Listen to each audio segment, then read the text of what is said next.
앞에 있는 경제발전소. 시민과 함께 공부하는 경제시사 프로그램 경제발전소 박연미입니다. 네, 저도 차도라님 의견에 동의합니다. 누군가의 밥줄을 잡고 소비자에게 같이 잡으면 다 좋다. 씁쓸한 논리네요. 상생하는 경제 논리로 격 있는 사회로 가고 싶습니다. 100% 동감하고요.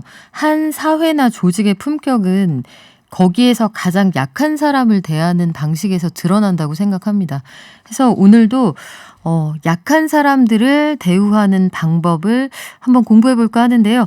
쏟아지는 기사 속에서 중심 잡는 법을 배우는 따져봅시다. 오늘은 이정호 전 미디어오늘 편집국장님과 함께하겠습니다. 안녕하세요. 예, 반갑습니다. 네, 오늘 어떤 이슈 따져봅니까?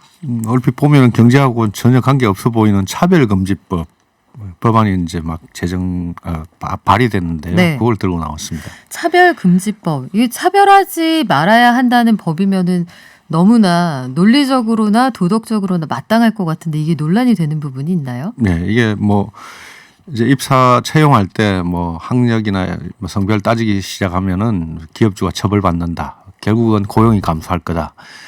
기업주에게 형사처벌이 많이 돼가지고 기업이 뭐 경제가 파탄날 거다. 이런 식으로 이제 보도가 설설 나오기 시작하고 있거든요. 이게 이제 법안 발의는 지난주 수요일 날 됐으니까 이상민 의원이 발의했는데요. 예. 작년에 6월 달에도 이제 정의당의 장혜영 의원이 발의했습니다. 네. 근데 이제 장혜영 의원 안에는 형사처벌 조항이 있었는데 요번에 발의된 이상민 의원 안에는 형사처벌 조항은 빠졌습니다. 이게 그 차별을 금지해야 한다는 이게 말하자면 컨센서스인 건데 그렇죠. 이게 왜 기업의 활동을 위축시키게 되죠? 일단 뭐 기업을 옥죄다는 논리는 이렇게 되는 거죠. 이제 채용 과정에서 아니면 채용한 직원들에 대해서 차별을 일반적으로 계속적으로 시행을 하게 되면은 그런 부분에 고용이 이제 점점 줄어들 수밖에 없고, 만약에 계속된 차별로 인해 가지고 손해배상이나 형사처벌을 기업주가 있게 되면은 경제적으로 어려워진다. 뭐 이런 건데, 사실은 이전에 2007년도에 제정돼 가지고 지금 14년째 운영하고 있는 장애인 차별금지법, 네. 뭐 그대로 지금 이 법을 준용한 거나 마찬가지인데, 그 법 제정하는데 한 4, 5년 걸렸는데 그때도 똑같은 논리가 있었거든요. 장애인 차별을 그러면 해야 된다 이런 얘기가 될 텐데 이게 말이 안 되잖아요. 장애인 차별금지법이 왜 경제 문제를 일으킨다. 그때는 어떤 논리였어요? 그때는 뭐 장애인 채용할 때 차별하게 되면은 이제 기업주들이 형사처벌 조항이 이건 있습니다. 단서를 달아놨죠. 네. 악의적인 차별일 경우에. 네. 근데 제가 14년 동안 지켜봤는데 단 한 번도 형사처벌된 경우는 없습니다. 손해배상은 뭐 일부 조금 나오긴 했습니다. 네, 뭐 뉴스를 아무리 되짚어봐도 사장님이 감옥에 갔어요. 이런 뉴스는 뭐 그런 이야기 본 적이 없습니다. 없습니다. 실제 법 제정 네. 때는 감옥에 간다, 경제가 바탕난다 이런 이야기 많았습니다. 근데 장애인 차별금지법의 실제 이 시정 절차는 어떻게 진행이 되는 거예요? 일단 장애인 당사자가 국가인권위원회에다가 진정을 하게 되면 국가인권위원회가 조사해가지고 차별이 맞다라고 하면은 시정 권고를 내립니다. 근데 그걸 미이행하게 되면은 이제 법무부가 시정 명령 조금 더 강화되죠. 네. 근데 그것도 이행을 하지 않으면은 3천만 원 이하의 과태료를 매길 수 있는 정도고, 말씀드렸다시피 악의적인 차별이 계속되고 반복된다면은 형사처벌을 할 수 있는데 저는 아직 한 번도 본 적은 없고요.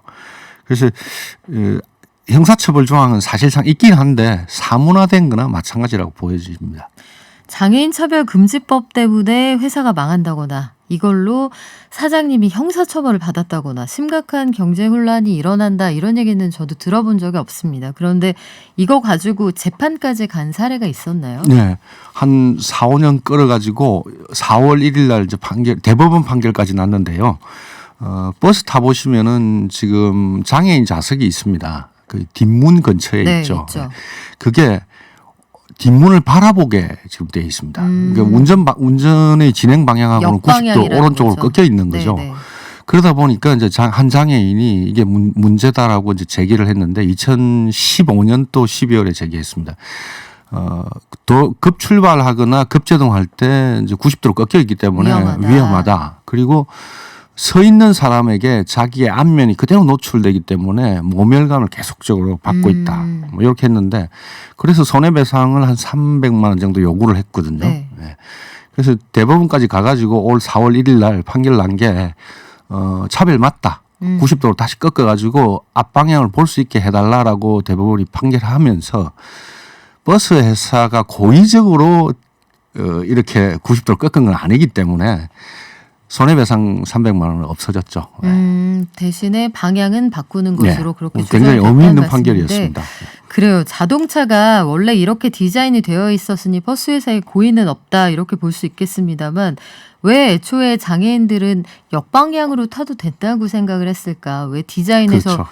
효율성만을 생각했을까? 이걸 고민하게 되는데 그러면 장애인 차별 금지법도 지금 시장에서 문제를 일으킬 거다 이런 논리와 전혀 다르게 지금 전개가 되고 있는 건데 차별 금지법 이것도 별 문제가 되지 않을 것 같은데 앞으로 전망이 어떠세요? 뭐 아마 지금은 몇몇 대선 주자들도 동의를 했고 이러기 때문에 그리고 이제 이상민 의원이 뭐 이게 얼마나 도움이 될지 모르겠습니다만 선수가 벌써 5선이세요. 그렇죠. 네. 굉장히 중진급 의원이 제출한 법안이고 그렇기 때문에 아마 통과는 될 거라고 보여집니다. 그리고 형사처벌 조항이 빠져 있기 때문에 더 쉽게 장애인 차별 금지법보다는 더 쉽게 통과될 수 있을 건데 뭐 이걸 가지고 누굴 처벌하고 이러는 것보다는 숨어 있는 차별받던 사람들이 제 목소리를 조금씩 낼 수 있는 그런 계기 뭐 이렇게 가는 거죠. 네. 그래요. 이게 입은 있는데 말할 수 없는 사람이 우리 사회에 상당히 많고요. 장애인 차별금지법 저는 이 법안이 제정되기 전에 그 생각이 먼저 드네요. 회사를 다닐 수 있어야 차별이라도 경험을 할 수 있는데 실제로 우리나라에서는 회사가 장애인을 의무적으로 고용해야 하는 그 비율조차 지키지 못해서 그렇죠. 네. 벌금을 내는 회사가 대다수입니다. 여기에는 뭐 정부 부처 공공기관도 공공기관도 예외가 그렇죠. 아닌데요.